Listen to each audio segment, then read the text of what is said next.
এটার দাম কত রয়েছে? 35,000। দামটা বলছে কেউ? বইছে কতটাই চাইছে, এটা কোনো ঠিক আছে ঠিক আছে না। কে কত বলছে? এইটা করে আমার দেখান যাচ্ছে না, এটা 19,000 করে যেতে হবে। 35,000 চাচ্ছেন আপনার দাম? অনেক কিছু দাম, অনেক কিছু দাম হইতেছে। 35,000 দাম আপনি চাচ্ছেন? হ্যাঁ আমি চাইতেছি। কত হলে বেশি দিবেন? কত বেশি এটা তো আর হলো ঠিক দিতে চাই না, 19,000 করে যেতে হবে। পরে বেচবেন? হ্যাঁ কত হয় এটা তো আমি ঠিক দিতে পারি না। আনুমানিক কত হলে বেচতে পারবেন? না না আমি এটা শুরু দিই না বাবা। এতগুলো দাম যে বলছি, মানুষের টান টাচ বলার কিছু নাই। 15 কেজি গুছিয়ে না দাম চাই কি হচ্ছে 35,000। ব্যাপারে কি করে কিনবো আর কেমনে লয়ে যাবো ডাহা বুঝি না লাগ না ভাই। আসলে আমরা বাপের কাছ থেকে ব্যবসা শিখছি, আগে থেকে ব্যবসা করে অভ্যাস।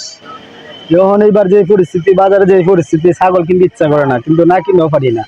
যেমন ঢাকার মানুষকে যদি আমরা দেশ সামনে দেখাইতে পারতাম যে একটা ছাগল গৃহস্থ পাইলে খরচ করে কি পরিমাণ দাম চায়, আর তারা যদি সরাসরি দেশ থেকে কিনে নিত তাহলে বুঝতো। আর আমরা যদি ঢাকা যাই তখন দেখা গেছে এক ছাগল আমরা কিনে নিই 20,000 25,000, ওই ছাগলের দাম 10,000 8,000 6,000। তখন তো আমাদের মন নষ্ট হয়ে যায়। এমনিতেই নিজের বাপের টাকা পকেট নিয়ে এতদিন ব্যবসা করি, এখন এত রিক্সের মধ্যে কে ব্যবসাটা করতে চায় বলেন? বাজার পরিস্থিতি কে তার আকাশ পাতাল দাম চায়। একটা কাশি হবো 12,000, এটা দাম চায় আপনার 30,000। আর আমরা কিভাবে ব্যবসা করাম আর কেমন কি নাম? ছাগল ব্যবসা আমি একলা না করলে কি হইব? আমার তো ভোলা না খায় থাকবো, আমার তো করতে হইব, রিস্ক লইতে হইব, জয়া খেলার মতো একটা রিস্ক লইতে হইব। তকদিরের মালিক আল্লাহ। তারপরেও ঢাকার ব্যবসাটা মানে আমরা করে অভ্যাস। যখন ঈদ আসলে তো আমাদের মন মেজাজ ভালো থাকে না, না করে থাকতে হয় না। তবে না করলেই ভালো হবে এবার। তবে ক্রেতারা দাম বেশি চাইতেছে, তবে দেখি কি করা যায়।